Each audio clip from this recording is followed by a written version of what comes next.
नमस्ते साथियों, आज हम मध्यकालीन भारत सीरीज का एक नया टॉपिक टच करने जा रहे हैं जिसका नाम है सैयद वंश। तो ये सैयद वंश जो है वो छोटा सा वंश है, पर इससे 4 क्वेश्चन जो हैं एग्ज़ाम में आते ही आते हैं। अपने जितने भी आगे के एग्ज़ाम हैं, जैसे यूपी SSC के जितने भी हैं, यूपी लेखपाल पैट, इसमें से 4 क्वेश्चन पूछे जाते हैं। तो ये 4 क्वेश्चन हम इसमें से याद करेंगे और हमारा पूरा सैयद वंश कवर हो जाएगा। तो सैयद वंश कैसे, तो हमने ये पढ़ा था 1398 ईस्वी में जब तैमूर ने दिल्ली पर आक्रमण किया, जब तबाही मचाई और लूटपाट की, उसके बाद अपने एक सेनापति जिसका नाम था खिज्र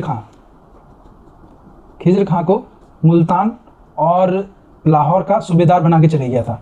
तो जो खिज्र खां है, ये तुगलक वंश के अंतिम शासक जिसका नाम था नसरुद्दीन महमूद शाह, उसको ये परास्त करके, उसको मारकर एक नए वंश की नींव रखता है दिल्ली में, जिसका नाम है सैयद वंश। और जो ये खिज्र खां है, खिज्र खां, तो ये जो खिज्र खां है, ये कभी भी सुल्तान की उपाधि ने धारण नहीं की। इसने रैयत ए आला की उपाधि धारण की। इसका मतलब होता है कि इसने कभी अपने आप को सुल्तान नहीं माना। इसने हमेशा तैमूर का प्रतिनिधि, तैमूर और इसके बेटे शाहरुख का अपने आप को प्रतिनिधि ही माना। तो इसने रैयत आला की उपाधि धारण की। तो ये इंपॉर्टेंट क्वेश्चन है कि रैयत आला की उपाधि किसने धारण की थी, तो ये धारण की थी खिज्र खां ने। 1421 में खिज्र खां की मृत्यु होने के बाद उसका बेटा जिसका नाम है मुबारक शाह, ये गद्दी पे बैठता है। ये एक योग्य राजा है, पूरे इस वंश का सबसे योग्य राजा यही है। 1421 से इसने 1434 तक इसने शासन किया और इसने अपने पिता के उलट इस वंश पे शासन किया। इसने सुल्तान की उपाधि धारण की और इनने जो तैमूर और जो शाहरुख और तैमूर की अधीनता को इसने नकार दिया और इसने अपने आप को उनसे अलग कर दिया और उनको टैक्स देना बंद कर दिया और अपने आप को दिल्ली का सुल्तान इसने घोषित कर दिया। और इसने अपने नाम के सिक्के भी चलाना स्टार्ट कर दिया। इसके पिता ने ये काम नहीं किए थे। इसके पिता ने इनको टैक्स भी दिया और इन्हीं के नाम के सिक्के वो चलाता था खिज्र खां, पर इसने उसका पूरा उलट किया। इसने सिक्के अपने नाम के चलाने स्टार्ट कर दिए। इसने एक शहर बसाया जिसका नाम था मुबारकाबाद।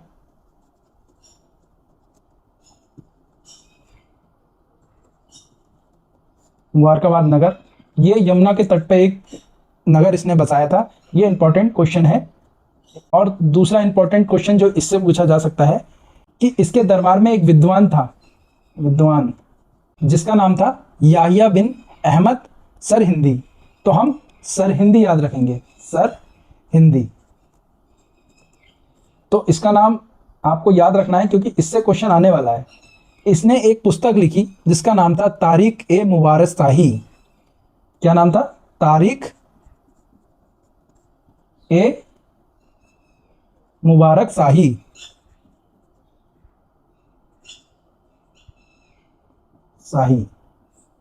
इसने इस पुस्तक को लिखा और इस पुस्तक में सैयद वंश की पूरी जानकारी मिलती है और एक प्रमाणिक जानकारी है सैयद वंश के बारे में।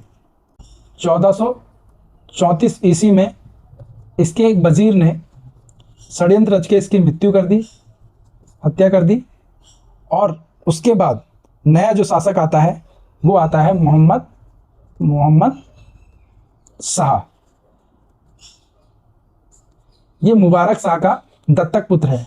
दत्तक पुत्र का मतलब होता है गोद लिया पुत्र। ये दत्तक पुत्र है और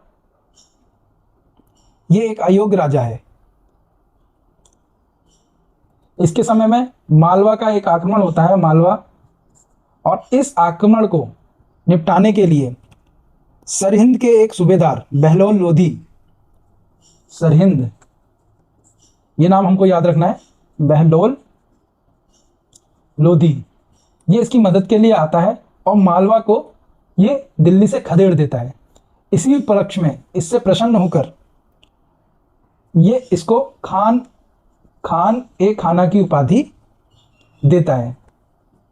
खान ए खाना, तो ये क्वेश्चन इंपॉर्टेंट है। खान ए खाना की उपाधि किसको मिली थी? तो ये मिली थी बहलोल लोधी को। इसके बाद जो एक नया राजा आ रहा है उसका नाम है अलाउद्दीन आलम शाह।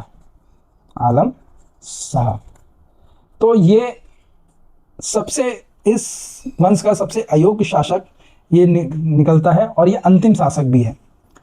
ये एक प्रकार का डरपोक आदमी है और ये अपना साम्राज्य इस बहलोल लोधी को देकर बदायूं चला जाता है।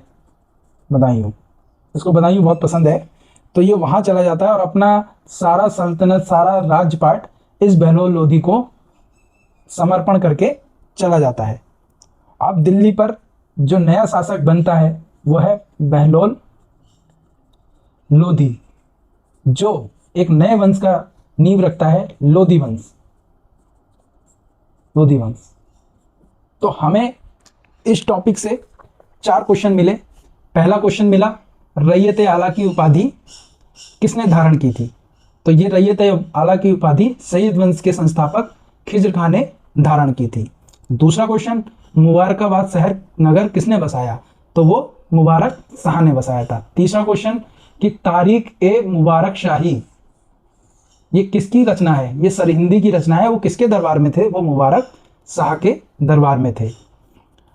चौथा क्वेश्चन, खान-ए-खाना की उपाधि किसको मिली थी और किसने दी थी? तो मोहम्मद शाह ने बहलोल लोधी को खान-ए-खाना की उपाधि दी थी।